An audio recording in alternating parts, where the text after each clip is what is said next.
You are listening to Leading the Factory Forward with your host, Lynn Freest. We share interviews with manufacturing experts and strategies for embracing the digital future, recruiting a new workforce, finding new business. Lynn is an advanced manufacturing strategist and leadership consultant who is on a mission to show manufacturing leaders how to improve their current operations while preparing for a digital future. And here's your host, Lynn Freest. Welcome to this episode of Leading the Factory Forward. This is episode number 92, and it's titled The Future Talent Landscape. My goal is to help you create a compelling future for yourself, your teams, and your organizations. I encourage you to visit my website and download the summary at the bottom of the podcast episode and use that as a tool to capture notes as you explore the concepts in this episode. Or to help you get started on your journey and to stay up to date on new episodes, please download the free worksheet, 3 Steps You Need for a More Productive Workday. In this episode, we're going to be talking about how the landscape is changing, both from the perspective of the business, you as a small business owner, but also from the perspective of the employee, you as a possible freelancer or a company of one. Now, in my work recently, as you read in the news also, many businesses are finding it hard to acquire talent.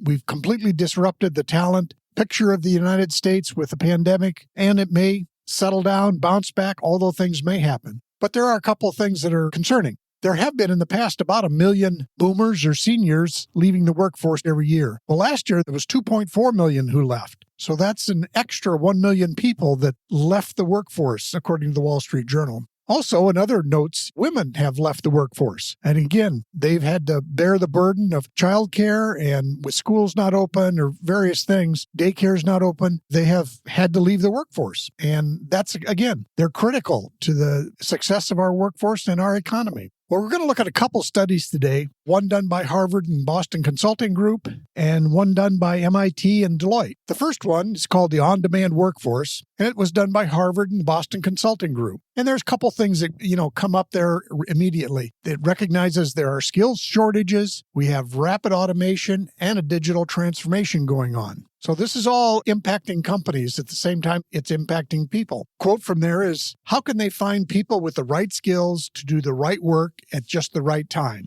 And added to that, the half-life of skills is shrinking fast. And many jobs now come and go in a matter of years. So all of this presents an interesting and challenging dilemma for us. And then adding to that is, as you look at the different cohorts, the boomers, the millennials, and now Gen Z, they all have a few different priorities. Now, I hate to overgeneralize that because, people are people and they have individual priorities also. But there are some differences in general that people have found. For one thing, often the millennials and Gen Z, earlier in their career, they had to move to different jobs quite frequently. They didn't jump into one company and stay there for a long period of time. So they're used to the having to move and do something different. Boomers, like myself, often joined a company, stayed there for a long period of time, and that was fine. So there are some differences, but I don't want to overstate those because, again, people are individuals and they each have their own set of priorities. But anyway, the study by Harvard and Boston Consulting Group, they kind of reflected on that there's now 3 types of talent that companies want and are looking for. Premium talent,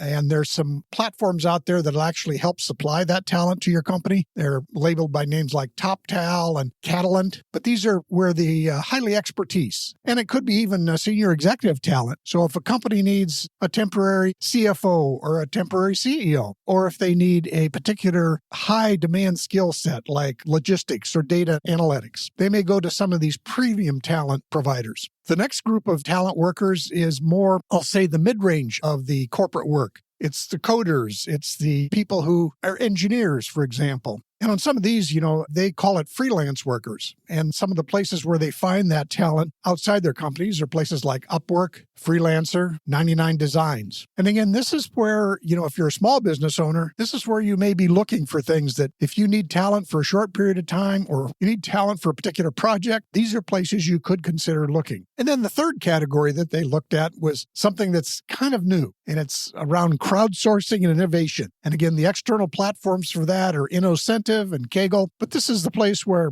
companies will propose problems in these crowdsourcing areas, and then they'll pay for people that come up with useful solutions on that. So this is something new and different. And again, whether you be a company, you may or may not be interested in some of these things. And if you're an individual, it could be what you really want to do in your encore career is just participating in interesting projects. So this might be intriguing to you because it would probably be short term. It would probably, again, be bouncing ideas off a wide variety of people. So these whole innovation platforms, I think, are kind of an interesting thing that could be useful. Now, the study went on to talk about what are the employee drivers that are causing them to go outside and seek work from the outside. I mentioned earlier women in the workforce that have care responsibilities. They really may need to have flexibility. And even male employees, they may have senior parents that they need to take care of. So it's that whole caregiver thing is a reason why people are seeking more flexible employment. Employees are also concerned about the aging workforce, the people like myself, the boomers that are leaving. They don't know how to replace us, but maybe they can find, at least temporary replacements or replacements that'll help teach the next generation of people with respect to some skills, like it might be logistics or it could be, supply chain management, those kinds of things. And then the other thing from employee drivers are the rising millennials. And the millennials tend to be more mobile because they've had to be in the past. They haven't been able to get with a company and stick there forever. So they just have natural tendency to say, hey, if things aren't working out, we're going to go do something else. So again, the millennials, as far as the employees go, they have an interest in doing something different sometimes. And they're also concerned about developing their skill sets. So if they don't feel they're being developed in a particular place, they're ready to move on. Now, from the business perspective, the drivers as far as using this new talent landscape is things like time to market. You don't have time to hire a full-time employee, which can be a fairly long cycle, and bring them up to speed and all the things. You need to bring in some temporary talent to help you get a product or some sort of a project to market quickly. Business model innovation. Again, you get back to some of these crowdsourcing things. You don't have enough talent within your company to actually create all the innovation that you want. And if you're trying out new business models, maybe remote work or whatever it may be, global teams, you may want to use temporary talent to explore and pilot some of these things because you don't have that full-time commitment to them. And then finally, it's the specialized needs. Data analytics is a common one that companies they have a hard time attracting them to begin with, and they're just not readily available. But if you can bring them in for a specialized purpose, a project, and again, I think companies have to start adopting this mindset of, do I rent talent? Do I borrow talent maybe from somebody else? Or do I share talent? I always remember there was a gentleman in our local area. He was known as the safety guy. And he was hired by one company, but they shared him and charged the time to go to other small companies around there to help them create their safety programs. So again, just a new mindset for some of these things. And especially as a small business owner, you may want to say, just as you hire your accountant, your lawyer, those kinds of things, you may want to think about some of the other areas where you don't need a full-time person, but you could maybe share a person with some of the other people in your area. Now, some of the challenges to using this part-time or external talent is the impact on full-time employees. They often, say, why are you going outside? Do you not feel that we're talented enough inside? This is usually not because you disrespect or you don't like your full-time talent, but you may need something different or special or part-time for a while. And a lot of that has to do with how well you communicate. Another challenge is connecting a dispersed team. If you've been used to having everybody in the facility or all face-to-face, now having to work with dispersed teams is a new challenge that you have to learn to deal with. To successfully have other people do work for you, you also have to reorganize your work and understand what are the components of that work. Because if you're going to pass off a piece of work to somebody on the outside, you really have to have it pretty well defined. It's a little different when you pass it off to a full-time employee. They know the context, they know other things about it. But when you're passing off something outside, you have to have a little more definition to it. And the final challenge, of course, is policies and procedures. Most of every company's policies and procedures are written around the idea of full-time employees. So this idea of continually engaging and bringing on and onboarding and offboarding temporary employees or temporary talent, your HR department probably has some work to do. Now, the second study was done by MIT Sloan and Deloitte, and it was entitled Workforce Ecosystems. And again, they take a little different picture of it, and maybe a broader picture than the previous study, but they talk about workforce ecosystem being comprised of full-time workers, contractors, service providers, gig workers, and even software bots in today's world. So, for example, there's a British multinational company that they studied. It has over 100,000 employees, but it also engages with several 100,000 freelancers. Again,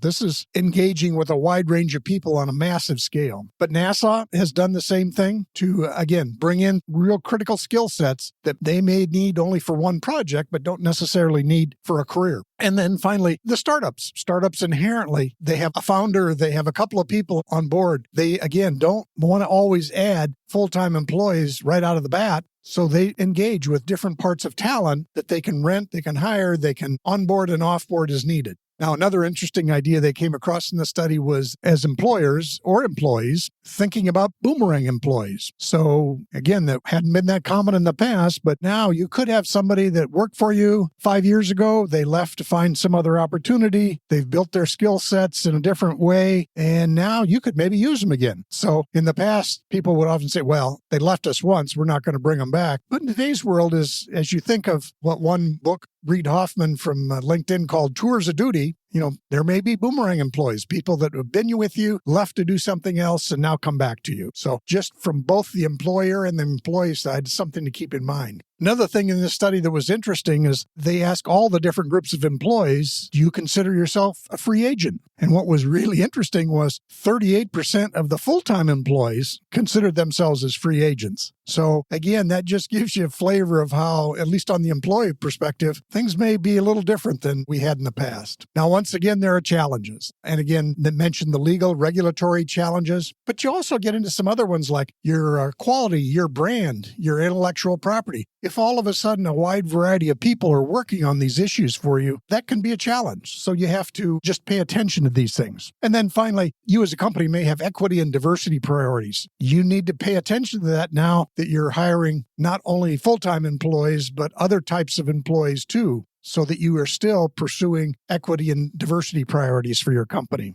So as a small business owner, what do you do? Giving you a whole wide range of stuff here. Some of these solutions are really big, probably out of your reach, but you can start somewhere. And you might say, start building an awareness of external talent services.